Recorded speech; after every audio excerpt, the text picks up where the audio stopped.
In this video, I will show you the settings where you can disable syntax highlighting in WordPress.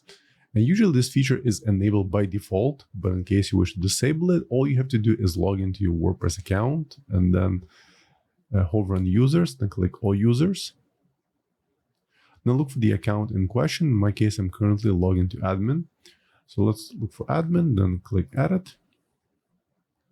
Then right at the top, look for syntax highlighting and then set the check mark right here. Disable syntax highlighting when editing code. Let's set the check mark and then scroll all the way to the bottom and then update profile.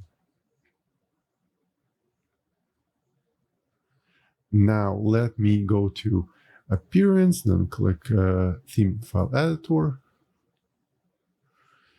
Let's open the theme functions file.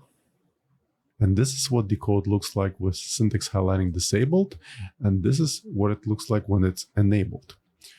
So that's all for now. I hope you found this tip helpful. And for more WordPress tutorials, please subscribe to my channel. Thank you.